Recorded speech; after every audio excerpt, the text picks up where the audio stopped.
এই রাজ্যের বুকে বন্যা পরিস্থিতির জন্য যেরকম কেন্দ্রীয় সরকার দায়ী, একইভাবে অযোগ্য এবং অপদার্থ শুভেন্দু অধিকারীও দায়ী।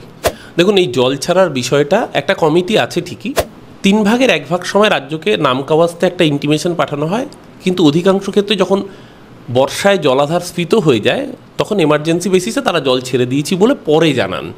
ডিভিসি যদি এভাবে জল ছাড়ে, একটা রাজ্য বাজবে আরেকটা রাজ্যের মৃত্যুর বিনিময়ে, তাদের ক্ষতির বিনিময়ে, এটা যুক্তরাষ্ট্র কাঠামো দিনের পর দিন চলতে পারে না।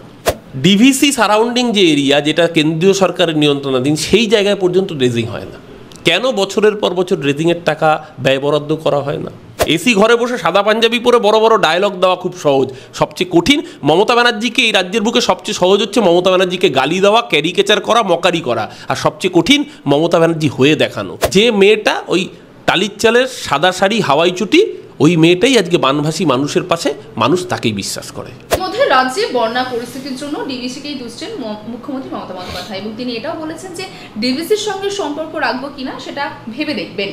তবে ইতিমধ্যে জল শক্তি মন্ত্রকের তরফ থেকে সাফ জানানো হচ্ছে যে রাজ্যকে জানিয়েই তারা জল ছেড়েছিলেন।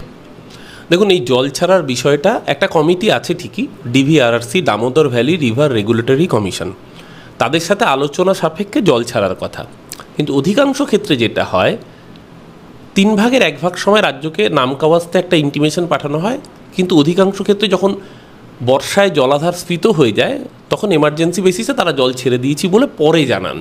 অর্থাৎ রাজ্যকে প্রস্তুতি নেওয়ার যে সুযোগ, সেই সুযোগটুকুও রাজ্য পায় না। শুধু তাই নয়, যে পরিমাণ জল ওনারা ছাড়ছেন তাতে প্রস্তুতি নিলেও কিছু করা যাবে না। 1 লপ্তে যদি আপনি 1.5 দিনের মধ্যে 5 লক্ষ কিউসেক জল ছাড়েন, তাহলে রাজ্যর কারুর ক্ষমতা নেই বন্যা পরিস্থিতিকে আটকানোর। 5 লক্ষ কিউসেক জল ছাড়লে অনিবার্যভাবে প্রথমে এফেক্টেড হবে পশ্চিম বর্ধমান জেলা, তারপর বর্ধমান, তারপর হুগলি, তারপর হাওড়া, আর এদিকে পশ্চিম মেদিনীপুর হয়ে পূর্ব মেদিনীপুর। ফল যা হওয়ার তাই হচ্ছে। পাঁশকুড়া ডুবে গিয়েছে, ঘাটাল ডুবে গিয়েছে, সবং ডুবে গিয়েছে, এইদিকে আমতা উদয়নারায়ণপুর পর্যন্ত, মানে হাওড়া পর্যন্ত, ওইদিকে যদি আপনি দেখেন তাহলে আপনি ঝিকিরা, আমগরিয়া, সমস্ত অঞ্চল কার্যত বানভাসী, দোতলা বাড়ি পর্যন্ত জলে ডুবে গিয়েছে। এদিকে খানাকুল, গোঘাট, পুরসুরা, আরামবাগের অবস্থা তো ভয়ঙ্কর। খুব স্বাভাবিকভাবেই প্রশ্ন উঠছে যে ডিভিসি যদি এভাবে জল ছাড়ে, একটা রাজ্য বাজবে আরেকটা রাজ্যের মৃত্যুর বিনিময়ে, তাদের ক্ষতির বিনিময়ে, এটা যুক্তরাষ্ট্র কাঠামো দিনের পর দিন চলতে পারে না। মমতা বন্দ্যোপাধ্যায় সেই জায়গায় উষ্মা প্রকাশ করেছেন, এবং এটা দিনের পর দিন চলছে।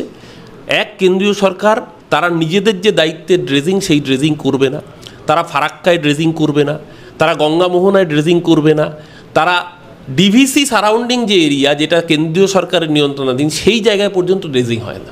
কেন বছরের পর বছর ড্রেজিংয়ের টাকা ব্যয় বরাদ্দ করা হয় না?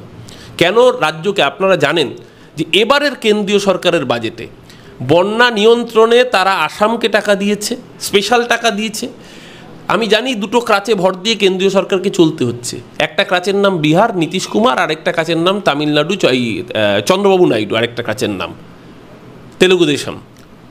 তো খুব স্বাভাবিকভাবেই এই টিডিপি এবং জেডিইউ, এই 2টো ক্রাচের জন্য সেই 2টো রাজ্য তারা ব্যয় বরাদ্দ পেয়েছে হাজার হাজার কোটি টাকা। পশ্চিমবাংলায় বন্যা নিয়ন্ত্রণে এবার সেন্ট্রাল বাজেটে পয়সা বরাদ্দ করেছে এই কেন্দ্রীয় সরকার? করেনি। তাহলে রাজ্যের ড্রেজিংটা হবে কোত্থেকে? আপনি আমার রাজ্য থেকে জিএসটি বাবদ, অন্যান্য সেস বাবদ টাকা তুলে নিয়ে চলে যাচ্ছেন, আপনি আমার রাজ্যকে তার প্রাপ্য ব্যয় বরাদ্দ দিচ্ছেন না, তাহলে সেই রাজ্য বন্যা প্রতিরোধটা করবে কোথা থেকে? খুব স্বাভাবিকভাবেই যখন এই প্রশ্নগুলো উঠছে, তখন দেখা যাচ্ছে রাজ্যের মানুষ বানভাসী, লক্ষ লক্ষ কার্যত কোটি কোটি মানুষ আজকে বানভাসী হয়ে রয়েছে, এবং এটার জন্য দায়ী এক এবং একমাত্র কেন্দ্রীয় সরকারের অপদার্থতা। স্বাধীনতার পর থেকে ঘাটাল মাস্টার প্ল্যানের গল্প শোনানো হয়েছে, আজ অবধি বাস্তবায়ন হয়নি বলে গত বছর বাজেটে মমতা বন্দ্যোপাধ্যায় ঘোষণা করেছেন 1200 কোটি টাকা রাজ্য নিজেরা খরচ করবে। কিন্তু রাজ্যের ক্ষমতা কতটুকু? রাজ্যের তো নিজের নোট ছাপানোর মেশিন নেই। রাজ্য 1200 কোটি টাকা ঘাটাল মাস্টার প্রকল্পে ব্যয় করবে, এরপরে দাঁড়িয়েও বলেছে।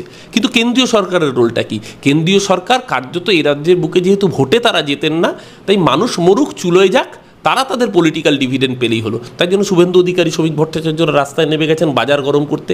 একবারও দেখেছেন জলের তলায় দাঁড়িয়ে বানভাসী মানুষের পাশে দাঁড়িয়ে ত্রাণ বিতরণ করতে? এসি ঘরে বসে বড় বড় গরম গরম ডায়লগ দিচ্ছেন। এই সস্তার রাজনীতি বাংলার মানুষ নেবে না। তাই জন্যই যে মেয়েটা ওই টালির চালের সাদা শাড়ি হাওয়াই চুটি, ওই মেয়েটাই আজকে বানভাসী মানুষের পাশে, মানুষ তাকেই বিশ্বাস করে। শুভেন্দু অধিকারী, মমতা বন্দ্যোপাধ্যায় এই বন্যা কবলিত এরিয়াগুলোতে যিনি দর্শনে গেছিলেন, পরিদর্শনে কেমন কি অবস্থা সেই বিষয়কে নিয়ে তিনি বলছেন যে মুখ্যমন্ত্রী সেখানে যাওয়া উচিত ছিল না। তিনি গেছেন, তার সঙ্গে তার প্রশাসনিক গাড়ি গেছেন, তার ফলে যেখানে বাঁধগুলো আরও যতটা ঠিকঠাক থাকতো, যা প্রেশার পড়ে সেগুলো আরও তাড়াতাড়ি ভেঙে যাবে। মুখ্যমন্ত্রী উচিত ছিল নবান্নে বসে পুরো জিনিসটাকে দেখায়। এই রাজ্যের বুকে বন্যা পরিস্থিতির জন্য যেরকম কেন্দ্রীয় সরকার দায়ী, একইভাবে অযোগ্য এবং অপদার্থ শুভেন্দু অধিকারীও দায়ী। কারণ দীর্ঘদিন ধরে সেচ দপ্তরের দায়িত্বই শুভেন্দু অধিকারী হাতে ছিল, এখন বড় বড় বাতেলা মারছে, এসি ঘরে বসে বাতেলা মারছে। আরে মুখ্যমন্ত্রী তো মানুষের পাশে দাঁড়িয়ে বন্যার ত্রাণে গেছে, মুখ্যমন্ত্রী বন্যা দুর্গত মানুষগুলোর পাশে দাঁড়িয়ে ওই হাঁটু জলে রয়েছে।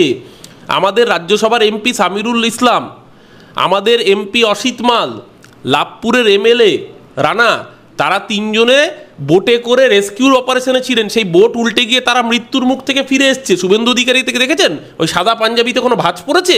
এসি ঘরে বসে সাদা পাঞ্জাবি পরে বড় বড় ডায়লগ দেওয়া খুব সহজ, সবচেয়ে কঠিন মমতা ব্যানার্জিকে, এই রাজ্যের বুকে সবচেয়ে সহজ হচ্ছে মমতা ব্যানার্জিকে গালি দেওয়া, ক্যারিকেচার করা, মকারি করা, আর সবচেয়ে কঠিন মমতা ব্যানার্জি হয়ে দেখানো। আগে মমতা ব্যানার্জি হয়ে দেখাক, ওই এসি ঘর থেকে আর এসি গাড়ি থেকে বেরিয়ে রাস্তায় দাঁড়িয়ে গ্রামের মেঠো আলপথে গিয়ে ওই বন্যা দুর্গত মানুষগুলো পাশে দাঁড়িয়ে দেখাক, তারপরে শুভেন্দু অধিকারী নেতা হওয়ার যোগ্যতা অর্জন করবে।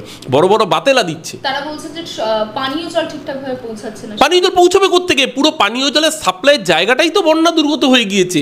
সরকার পিএইচই ডিপার্টমেন্টকে নির্দেশ দিয়েছে জলের অতিরিক্ত পাউচের মাধ্যমে সরকার জল পৌঁছানোর ব্যবস্থা করছে, ট্যাঙ্কার তো রয়েছেই।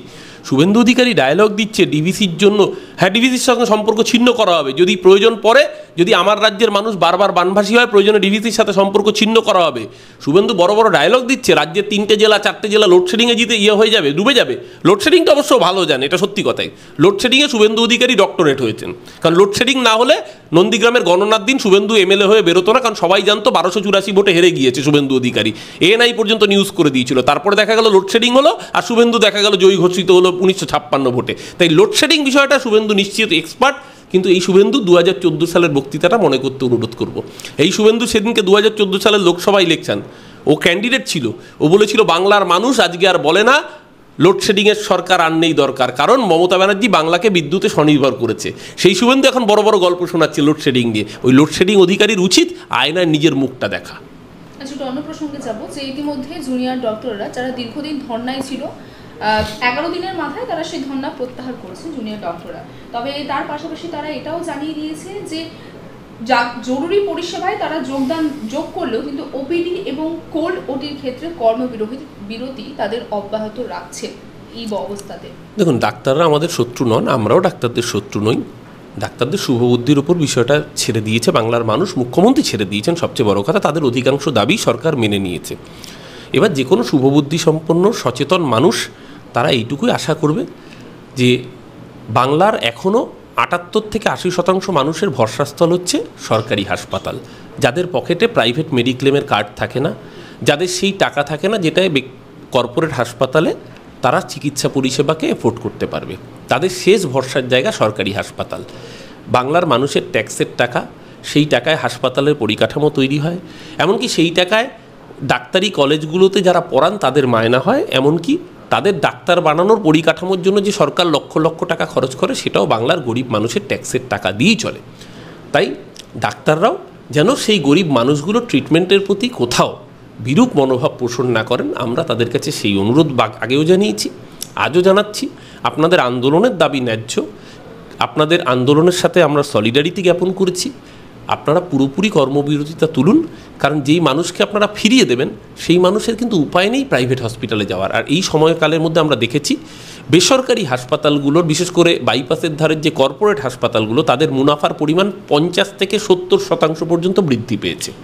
অর্থাৎ এই আন্দোলনের ফলে লাভবান হয়েছে প্রাইভেট কর্পোরেট হাসপাতালগুলো। যে গরিব মানুষের ক্ষমতা নেই তাকেও কার্যত ঘটিবাটি বিক্রি করে হলেও প্রাইভেট হসপিটালে গিয়ে ট্রিটমেন্ট করাতে হয়েছে। বাংলার মানুষ বড় অসহায়, তাদের পাশে থাকুন। যেরকমভাবে আগেও আপনারা পরিষেবা দিয়েছেন, আগামী দিনও সেই পরিষেবা দিন। এইটুকু আপনাদের শুভবুদ্ধির উপরে বাংলার মানুষ আপনাদের বিবেচনার উপরেই সেই জিনিসটা রাখছে। কোথাও কি আপনি এটা বলতে চাইছেন যে ইচ্ছাকৃতভাবেও এই আন্দোলনটাকে চালিয়ে যাওয়া হচ্ছে, যে কোথাও মুনাফা লাভের বিষয়টাও দেখা হচ্ছে? না, আমরা সেটা বলছি না, কিন্তু এর ফলে যেটা হয়েছে তাতে প্রাইভেট হাসপাতালগুলো বেনিফিটেড হয়েছে। আমরা একবারও বলছি না ইচ্ছাকৃতভাবে এটা করা হয়েছে, কিন্তু এর ঘটনার প্রেক্ষিতে যেটা হয়েছে তাতে তো চোখের সামনে, আমরা বলছি না, এটা তো বাংলার সংবাদ মাধ্যমগুলো তারা ফ্রন্ট পেজ লিডিং নিউজ করেছে যে প্রাইভেট হসপিটালে মুনাফা বৃদ্ধি পেয়েছে। ডাক্তারবাবুদের আন্দোলন তো ন্যায্য, আমরা তো বলছি ডাক্তারবাবুদের আন্দোলনের সাথে পূর্ণ সহমর্মিতা, কিন্তু এই আন্দোলন দীর্ঘদিন ধরে চলায় যেটা হয়েছে, বিশেষ করে কর্মবিরতিটা চলায়, আন্দোলনে কোনো সমস্যা নেই, আন্দোলন ডাক্তারবাবুরা 100 বার করুন, সেই আন্দোলনের প্রতি পূর্ণ সমর্থন আমাদেরও রয়েছে, কিন্তু এই কর্মবিরতি দীর্ঘদিন চলায় যেটা লাভ হয়েছে সেটা প্রাইভেট কর্পোরেট হাসপাতালগুলোর হয়েছে। জুনিয়র ডাক্তাররা বলেছেন তারা স্বাস্থ্য সচিবের পদত্যাগ নিয়ে মুখ্যমন্ত্রীর কাছে সময় চেয়েছেন, একদিকে যেমন কর্মবিরতি তুলে নিচ্ছেন, অন্যদিকে মুখ্যমন্ত্রীর কাছে সময়ও চেয়েছেন এবং পাল্টা এই বিষয়ে তারা একসঙ্গে ফের কর্মবিরতির হুঁশিয়ারিও দিয়েছেন। মুখ্যমন্ত্রী এর আগে একাধিকবার তাদের সময় দিয়েছেন, 3 বার মুখ্যমন্ত্রী বসেছিলেন, তারা আসেননি। একদিন মুখ্যমন্ত্রী বাড়িতে গিয়েছেন, লাইভ স্ট্রিমিং হবে না জেদ ধরে ফিরে গিয়েছেন, আবার পরের দিন গেছেন, লাইভ স্ট্রিমিং হবে না, সেই শর্তেই বৈঠক হয়েছে, সমস্ত কিছু তো হয়ে গেছে, কথা হয়ে গেছে। আচ্ছা বলুন তো, কোন সরকার এতটা সহানুভূতির সাথে জুনিয়র ডাক্তারদের দাবি দেওয়া বিচার করেছে? জ্যোতি বসুর সরকার যখন ছিল 83 সালেই আরজি করে জুনিয়র ডাক্তারদের ডান্ডা পেটা করে তুলিয়ে দিয়েছিল। এই যে এত বড় বড় কথা বলছে নরেন্দ্র মোদীর সরকার, দিল্লি পুলিশ মোদীর নিয়ন্ত্রণাধীন, অমিত শাহর নিয়ন্ত্রণাধীন। এই আরজিকর নিয়ে আন্দোলন করা 21 জন ডাক্তার দিল্লি এইমস, সফদরজং হাসপাতালের 21 জন ডাক্তারের বিরুদ্ধে এফআইআর করেছে, এফআইআর করে জেলে পড়ার হুমকি দিয়েছে। এই সময় একদিকে মোদী সরকার, বিজেপি সরকার, আর পুরনো ইতিহাস আছে সিপিএম সরকারে। কোন সরকার ডাক্তারদের দাবির পাশে দাঁড়িয়ে এইরকম সহানুভূতির সাথে দাবি বিবেচনা করেছে বলুন তো? মমতাদির সরকার তোদের কার্যত সমস্ত দাবি প্রায় মেনে নিয়েছে। পুলিশ কমিশনার তাকে সরিয়ে দিয়ে অন্য জায়গায় বসানো হয়েছে, তাদের দাবি ছিল ডিসি নর্থকে সরিয়ে দেওয়া হয়েছে। ডিএমই, ডিএইচই, যাদের স্বাস্থ্য শিক্ষা অধিকর্তা যাদের কথা বলেছিলেন, সরকার সেই দাবিগুলোর প্রতি সহমত পোষণ করেছে এবং সেই সিদ্ধান্ত ইমপ্লিমেন্ট করে দিয়েছে। এবার সরকার এইটুকু এক্সপেক্ট করে, সরকারের সাথে সাথেও বেশি বাংলার মানুষ এক্সপেক্ট করে ডাক্তারবাবুরা এবার নিঃশর্তে কাজে যোগ দিন, চিকিৎসা পরিষেবাকে সচল এবং স্বাভাবিক রাখুন। এই স্বাস্থ্য ভবন নিয়ে ইতিমধ্যে শুভেন্দু অধিকারী কিছু দাবি করেছেন। তিনি বলছেন যে স্বাস্থ্য ভবনে পাহাড় প্রমাণ দুর্নীতি রয়েছেন। তিনি বলছেন জাতীয় স্বাস্থ্য মিশনের টাকা 900-এর অভিযোগ উঠিয়েছেন, অন্যদিকে কোভিড কালে দুর্নীতির কথা বলেছেন। আবার তার পাশাপাশি স্বাস্থ্য ভবনে নিয়োগে এনআরআই কোটায় চরম দুর্নীতি হয়েছে। এই সমস্ত দাবি নিয়ে তিনি একাধিক তথ্য পেশ করেছিলেন গতকালই। তিনি বলছেন যে পাহাড় প্রমাণ দুর্নীতি হয়েছে স্বাস্থ্যক্ষেত্রেও। কদিন আগে ইউজিসি নেটের দুর্নীতিটা সবার চোখের সামনে চলে এসেছিল, কি ভয়ঙ্কর হাজার হাজার কোটি টাকার দুর্নীতি হয়েছে শুভেন্দুর দল যেটা করেছে।